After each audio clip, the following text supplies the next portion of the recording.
તો કંઈક ને કંઈક નબળું કર્મ તો હોય છે, કારણ કે મા બાપ થી મોટા જગત ની અંદર કોઈ હોતું જ નથી. તમે બધા ભાગ્યશાળી છો કે તમને તમારા માતા પિતાની સેવા કરવાનું મોકા મળ્યું છે. તમે તમારા ઘરની અંદર રહીને ભક્તિ ને ભજન ને ભાવ કરવાનું મોકા મળ્યું છે.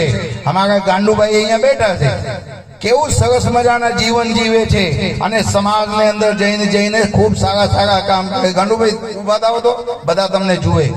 ભગવાન કોઈને રૂપ નથી જોતા, ભગવાન તમારી આત્માને જુએ છે, ભગવાન તમારા કર્મને જુએ છે. એટલે કોઈ એવું નહીં વિચારતા બાપુ રૂપાળા છે એટલે બાપુ મોટી છોડે છે. અંદર આત્મા આપણી પવિત્ર હોવા જોઈએ અને ચામડી ગમે એવી હોય ને, કારણ કે ભગવાન બહુ હોશિયાર છે. ભગવાને આપણને બનાવ્યા છે, એમને પેલી 1000 વખત વિચાર કર્યા છે કે આને હું બનાવું તો શું, ભાઈ હેઠે જઈને મને બનાવું છે. એટલે થોડું ઘણું રિમોટ આપણે પાસે ભગવાન રાખેલા છે. એટલે જ્યારે દબાવે ને ત્યારે આપણને ટાઢિયા તાવ આવી જાય, જ્યારે દબાવે ને ત્યારે કોરોના જેવા વાયરસ આવી જાય, જ્યારે દબાવે ને ત્યારે નવી બીમારી આવી જાય. કારણ કે લંકા કાંડ પછી એક સરસ મજાની ચોપાઈ લખેલી છે, સુનહુ तात अभिमानस होगा जिनसे दुख पही सब योगा. લંકા કાંડ પછી એક ચોપાઈ છે, હે તાત સાંભળો, કળયુગમાં એવા રોગની ઉત્પત્તિ થઈ જશે ને કે લોકો સાંભળીને છે ને એને ધ્રુજી ઉઠશે.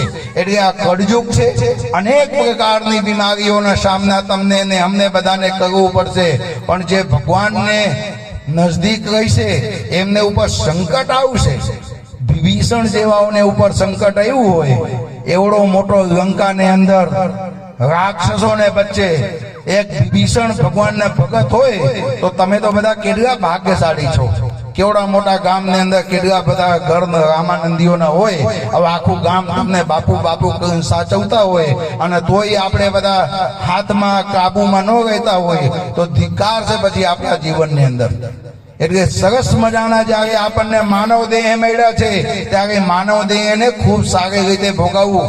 રોગ ને ચારા આપણા શરીરમાં ન આવી જાય, આપણા આડોશ પડોશમાં કોઈ આપણાથી દુઃખી ન થાય, આપણને કોઈ ગામની અંદર કોઈ હેરાન ન કરે, એવું આપણે સારા સદકર્મ કરીને તો ભગવાનને આપણને માનવ દેહ મળ્યું છે, આપણે ગામના આદર્શ વ્યક્તિ બની જઈએ કે જ્યારે આપણને કોઈ જુએ ત્યારે આ ભગવાન એકદમ સારી રીતે ઉભો રહીએ અને પગે લાગે અને ભગવાનના નામ લઈએ.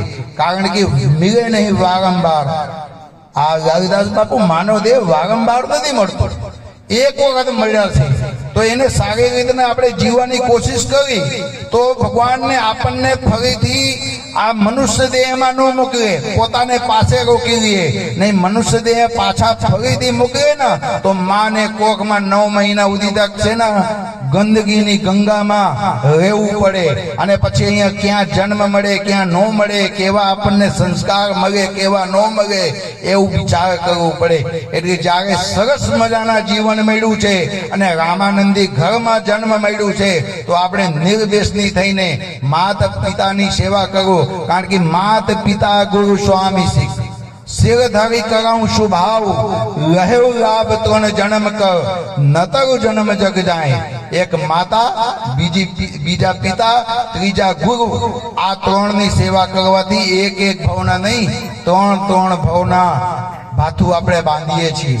તો આ માનવ જીવન આપણા હાથમાંથી ન વહી જાય એવું આપણે પ્રયાસ કરશું. આજરોજ